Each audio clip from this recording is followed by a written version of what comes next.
All right. Any questions before we get started about anything at all?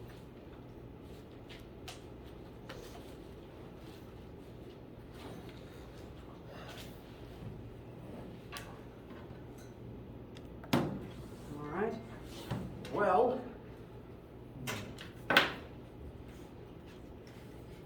brief glance at the calendar again. It is October 29th, and this Sunday is Halloween. Hope everyone has a nice fun time. Today is the last officially assigned day for test taking. So if you haven't taken it yet, you're either taking it this afternoon or you need to email me immediately. Next 3 weeks scheduled to be pretty normal, so do come to lab as normally scheduled for next week, and all lectures as normally scheduled for next week. This week, rather today, we will continue with Chapter 6, assuming that no one has any questions related to the test, if they have yet to take it. Nothing on the top of your heads? Yes.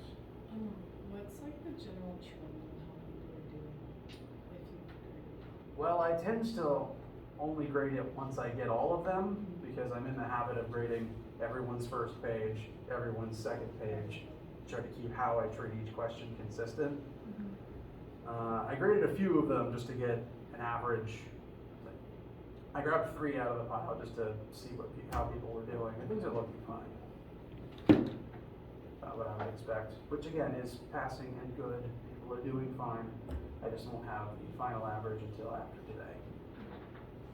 That said, I will be working on them somewhat over the weekend, but I would not expect to have them back graded on Monday. Probably take me a few days after that. But I will get them to you soon, and once you have them, you can keep them. It's your test.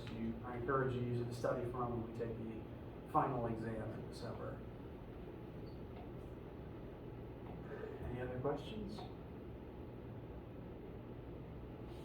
Nothing random? All right. Please do ask literally any question anytime, even if it is not related to what I'm currently speaking about. For right now, we've been talking about momentum and collisions. I want to begin with a different collision sample real quick because it's kind of an atypical collision situation. I want to show you how the math, our usual collisions math, applies to this situation and how the traditional momentum initial equals momentum final starting point can be used in a variety of situations. So, let's say that you, for whatever reason, get to fire a shoulder-mounted rocket launcher. Now, I'm under the impression that most modern bazookas are designed to not have recoil, which is good, because the recoil from a rocket launch would not be fun. But at some point in their history, I'm sure that they hadn't worked out how to reduce that recoil yet. So this is an in progress, still in its testing phase launcher that still has recoil. And we are going to figure out what that recoil is on the average mass of an average human. I guess. Yeah. So, at the beginning of this situation, it doesn't really look like a collision because a human is just going to stand still with the rocket, and then nothing is moving. They're not really colliding. They're not going to strike each other during this whole thing. There's just the before point where nothing's moving, and the after point where things are moving. But this does match the mathematical definition of collision that we're using, where you have some initial state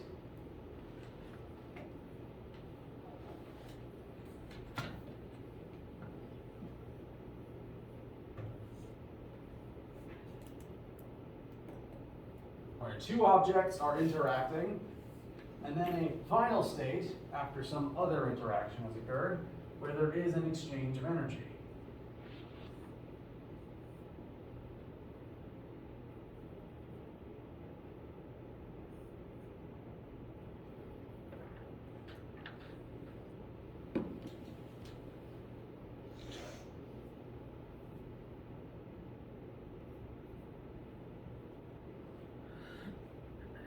not an artist. But this is kind of the reverse of a situation where two objects approach each other and ultimately come to a complete stop as a result of a collision. So the same situation, but with its initial and final ends kind of reversed. We have a beginning point where the two objects are interacting and there's no movement. After a further interaction occurs, they're both moving away from some initial point. And we're going to use our momentum math to figure out how fast this particular human will get knocked away.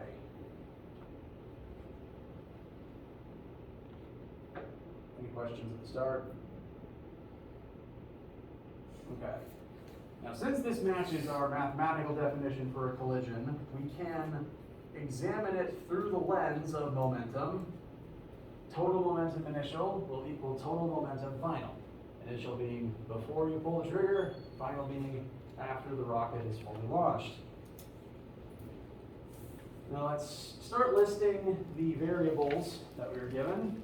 We know the mass of the rocket launcher, we call that mass R, is 15 kilograms? 15 kilograms.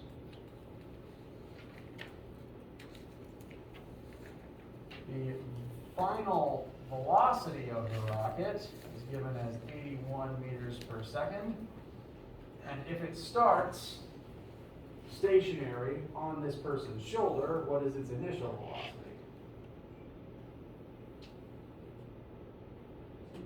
Zero. So velocity of rocket initial, 0 meters per second.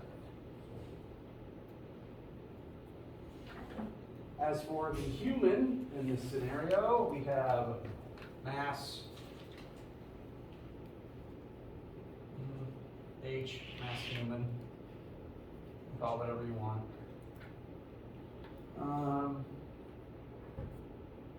Most humans have a mass somewhere between 75 to 100 kilograms. That's just the mean, and therefore this is on the lighter end of most adults.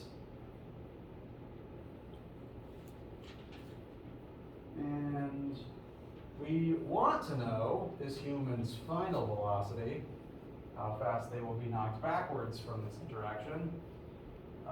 But if they were standing still, their initial velocity would also be 0. So VH final is the only thing we don't know out of these variables listed, and that's the one thing we want.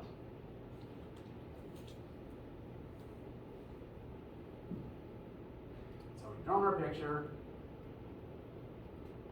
listed our variables, got our starting point formula.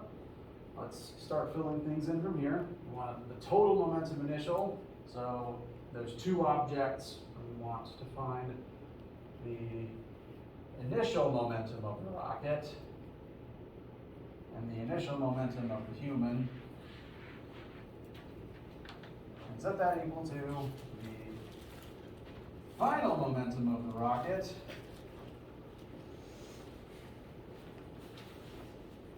and the final momentum of the human.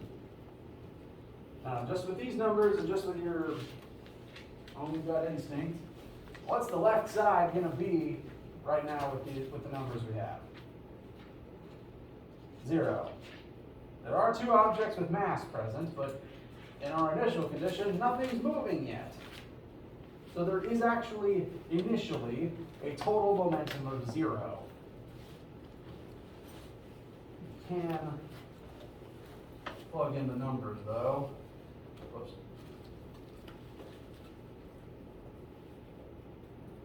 So the total initial momentum is 0. This is the case for all stationary objects, even if they are about to rocket away from each other. And I suppose mathematically, you could view this as either there's no momentum and the explosion in the rocket launcher creates momentum. Alternatively, we could say that the momentum that the rocket ends up with and the momentum that the human ends up with always existed. They just added up together to be 0 while they were joined and stationary.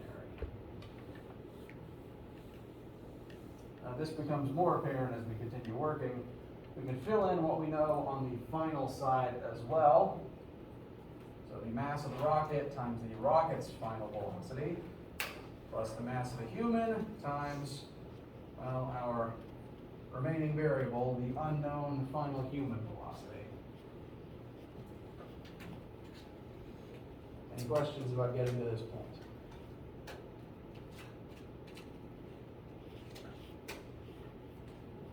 All right.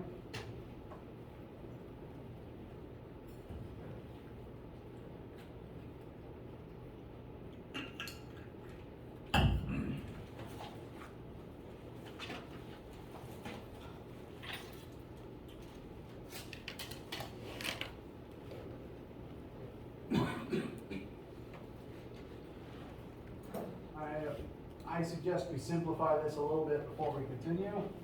The entire left side can reduce down to 0. Let's just get rid of those terms altogether. On the right side, 15 times 81. I've got 1215 for that multiplication. Does anyone disagree? All right. Plus, and the last term won't simplify much further right now, 75 times our final unknown velocity. So, with this line, what is that going to give us for the final velocity of the human?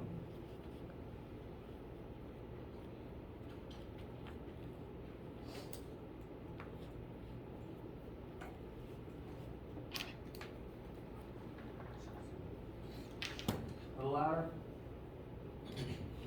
I swear I heard someone say it. 16.2, very good. It is worth noting, though, that technically this would be negative 16.2.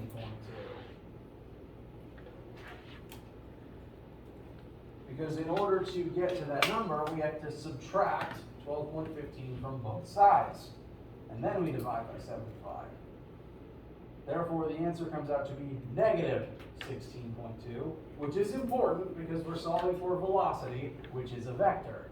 And if we assigned a positive sign to the forwards velocity of the rocket, getting a negative answer for the human's velocity tells us they get blasted backwards.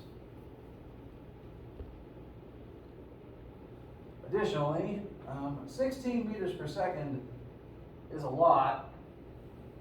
So this is not a safe rocket launcher in the slightest, not even for the person using it.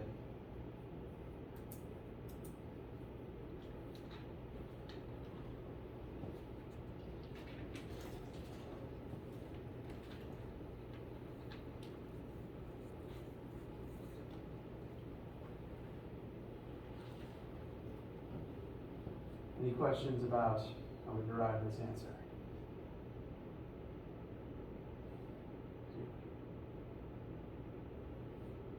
All right. So,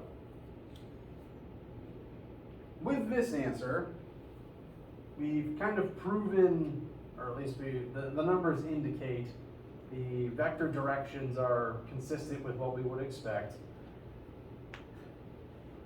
Initially, there was a total momentum of 0, and the only way two different numbers can add up to 0 is if one is positive and one is negative, and they're both the same number. So within this interaction, the rocket gains a certain forward amount of momentum, 1215, meanwhile the person gains negative momentum, also equal to 1215 total. And you can view this as either the explosion creating that momentum and equally giving it to both participants, or alternatively, you could view it as they both had it the whole time, and it then split from being two numbers adding to 0 back into being its two separate numbers. Might be a weird way to look at it, but mathematically it works out to think about it that way.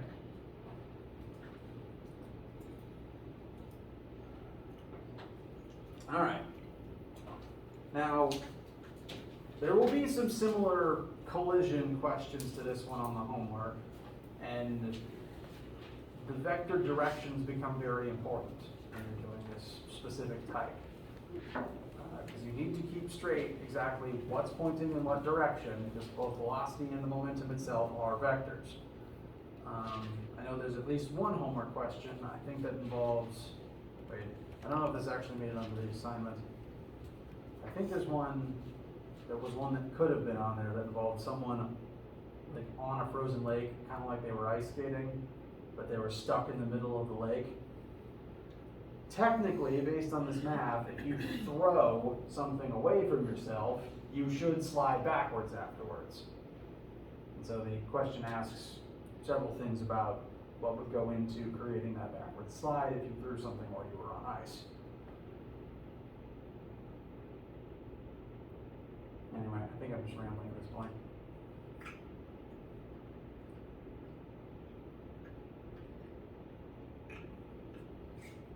All right. I'm going to go ahead and put another piece of new information up on the screen for you to begin copying and mulling over. Chapter 6 is mostly about momentum, and there's an additional term that has to do with momentum. Momentum itself is calculated by multiplying the mass times the velocity of an object. Whatever its current mass and current velocity are, multiply together to form the momentum that that object currently possesses. Now, this formula for momentum is interesting in that it relates back to a previous formula we've already talked about, Newton's second law. Force equals net force equals, traditionally, mass times acceleration. But we can rewrite it to become force equals momentum, or change in momentum, over time.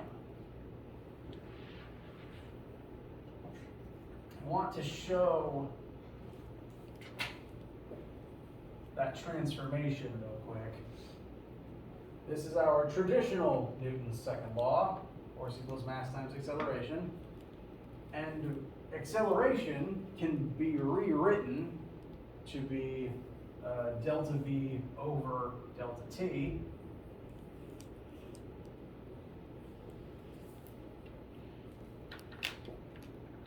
Any questions about getting to this point?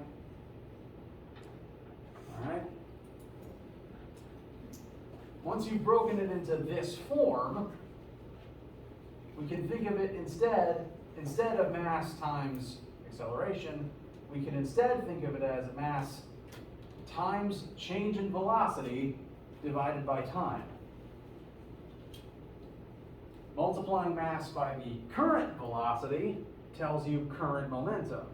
Multiplying mass by the change in velocity tells you the change in momentum. Because obviously the momentum of an object can change. In the rocket launch, for example, the momentum of the rocket changed from 0 to 1215 as a result of being launched. Similarly, the momentum of the human changed from 0 to negative 1215 as a result of the launch. So mass times the change in velocity is the change in momentum. I'll rewrite it like this to pair them up together. And this can therefore further be simplified into just delta rho over delta t. So once again, all of our previous formulas come back to haunt us. This is important because technically momentum has always been there, even when we weren't actively solving for it. As long as you have a mass accelerating, the momentum of that object is changing. And whenever momentum changes, force has to be present. In the rocket launcher example, the human wouldn't get blasted backwards if there wasn't some force pushing them backwards. So some force caused that change in momentum over a certain fixed interval of time. Because every collision technically happens in some finite number of seconds.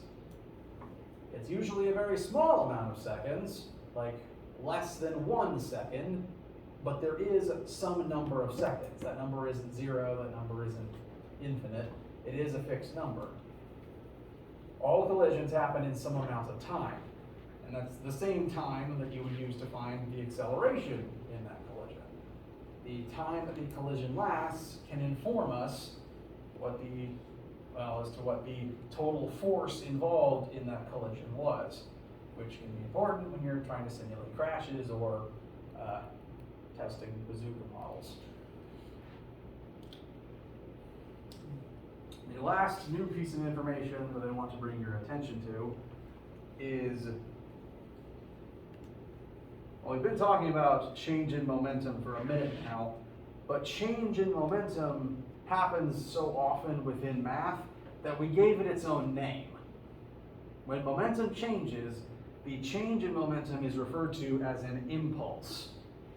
And to make life even more confusing, we gave impulse its own variable, lowercase j. I don't know why delta rho would have made as much or more sense, but impulse was important enough that someone, probably Newton, gave it its own variable.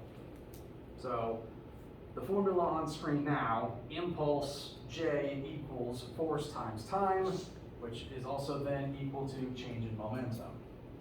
That formula is simply taking the previous one, Newton's second law, and rearranging it to solve for change in momentum.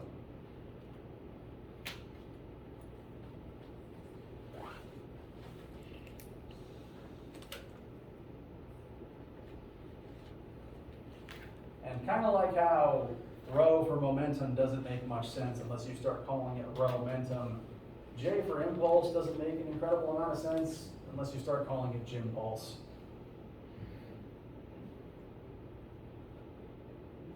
So every single collision involves some amount of force. The collision takes place in some amount of time, and all the objects involved are going to change their momentum as a result of this collision, and that change in momentum is called impulse. Questions? All right. We'll pause for a second because I'm thirsty. If anyone needs to go to the bathroom, now's a good time. We'll do one more example today through the lens of Newton's second law and impulse, and that'll be it for the week.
questions or needs before we resume?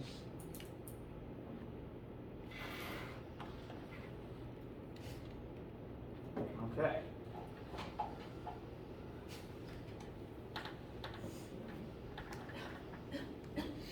Bless you. Let us apply this example through the realm of baseball. Is anyone not familiar with Babe Ruth? At least by the name. All right. So Babe Ruth is playing a game of sports ball. The pitch thrown at Mr. Ruth is launched at 4.4 meters per second. The mass of the baseball is 145 grams. Babe is going to hit the ball and knock it straight backwards at 69.4 meters per second. I believe this is actually clocked as one of the fastest, not a pitch, but fastest swings that the man ever actually made. So he's very good at what he did.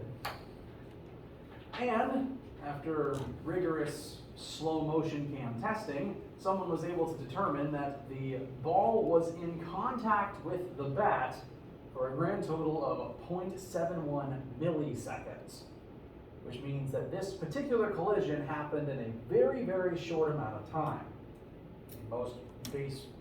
Whenever someone hits a baseball with a bat, it tends to happen faster than the human brain can visually process. It's just, you hear a crack, and then the ball's over there now. So, very short amount of time. Most collisions take place in a pretty short amount of time. So this is an appropriate number for it. First thing we're asked, what is the ball's impulse in this interaction?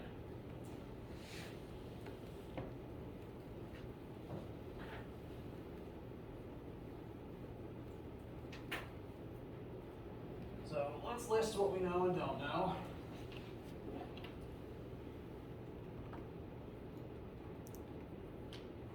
We're told mass of the baseball, and it's the only mass present, so we don't have to label it specifically.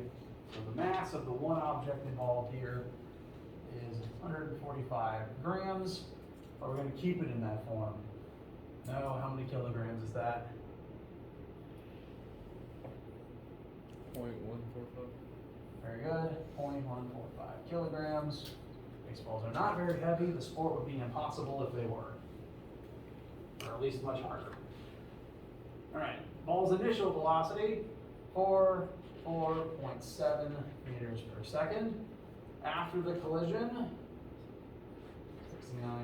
69.4 meters per second.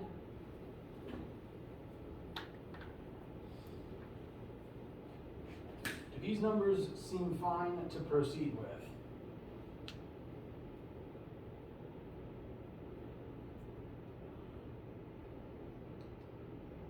There's one small issue with them. Typically in baseball, I didn't play much of it as a kid, but you know the basic rules.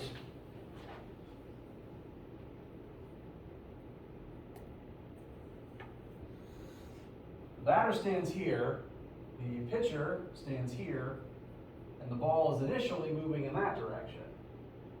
After the batter hits it, what direction is it moving in? Backwards. You're correct. So we ourselves have to manually put a negative on that final velocity. It is very specifically in the opposite direction that the ball was originally moving. This becomes important because if we proceeded with two positive numbers, our change in velocity would be very small, and our answers would end up being very wrong and undercutting the power of a baseball hitter. I was about to say pitcher. If we kept the two numbers positive, the change in velocity would be about 25 meters per second. Like this, though, what's the change in velocity?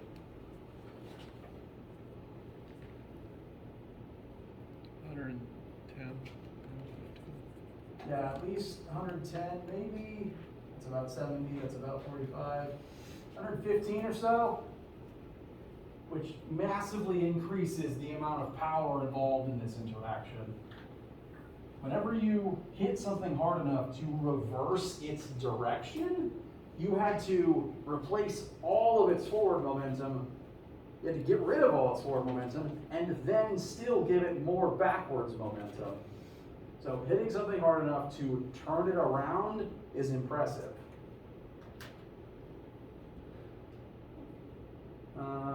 Last thing, time for the collision, 0.71 milliseconds.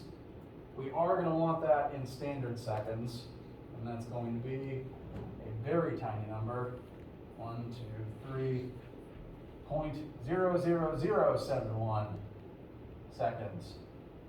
And I don't know baseball was this scary. All right, first question, what was the ball's impulse? We have two formulas for impulse.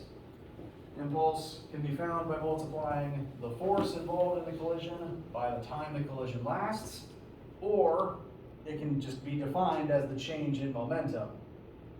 I will further specify change in momentum can usually be rewritten as mass times change in velocity. This is assuming that the object that is changing momentum has a constant mass and is changing its velocity. I suppose theoretically, you could have a change in momentum if an object's velocity stayed the same and its mass changed, but typically single objects don't go changing their masses very often.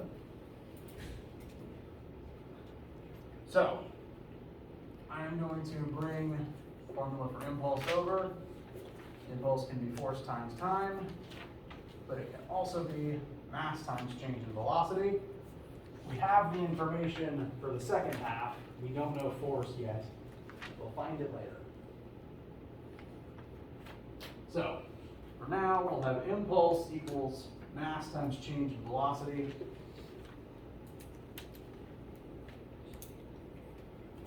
Our mass, this is the mass of the baseball, which is the object that is undergoing an impulse, times change in velocity.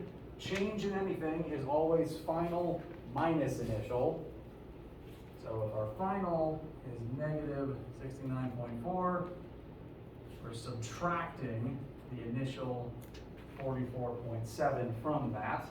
Now notice we're basically just combining two negative numbers into an even bigger negative number, which will again represent the full power of a baseball bat. I don't have that number saved yet.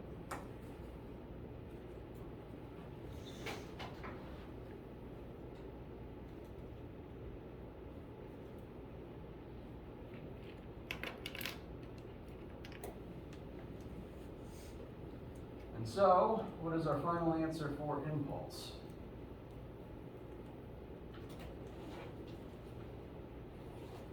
Negative 16.5. Very good. The negative is important, but it's mostly just here to tell us direction. Specifically, this impulse was towards the negative direction. It was, I guess, increasing the ball's negative backwards momentum.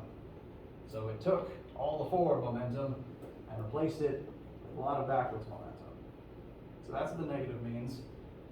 And the units for impulse, since this is just change in momentum, are the same as the units for momentum.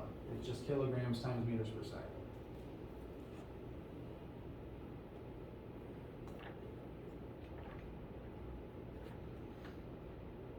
Questions about going into this number? All right. Last thing we're asked, what is the average force that Babe is going to apply to the ball using the bat? I'm going to direct your attention to the other way that we can write impulse. Impulse equals force times time. We now know the impulse, and we know the time the collision lasts. So we can solve for the force using those pieces of information. Impulse is force times time. Our impulse is negative 16.45. That'll be equal to force times our very, very small amount of time. So, quick guesswork. Is this going to be a lot of force? Yes.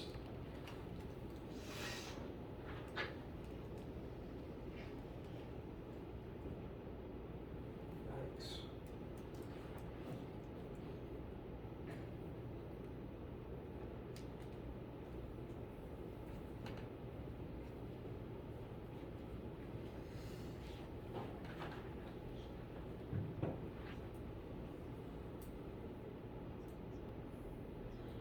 I'm getting upwards of 23,000 newtons. Does anyone disagree?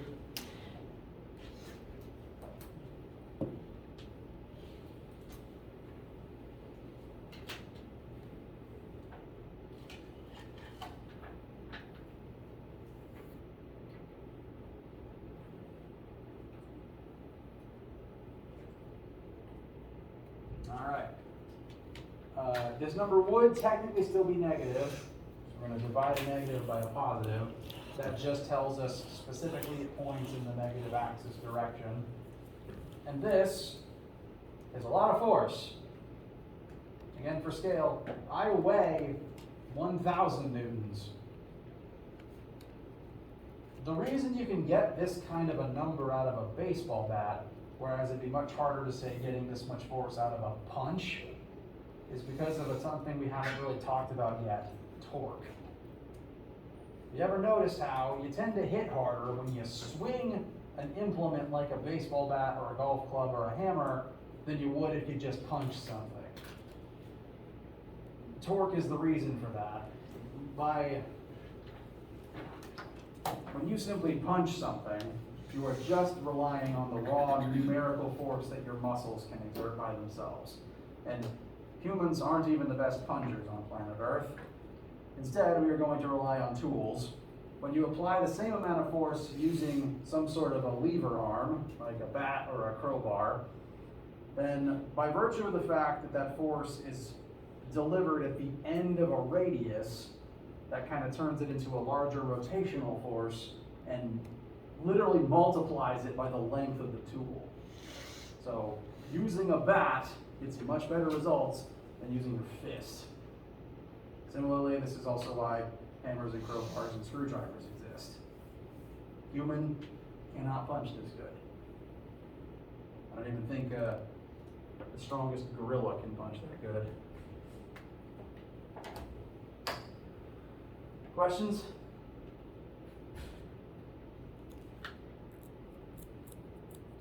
All right.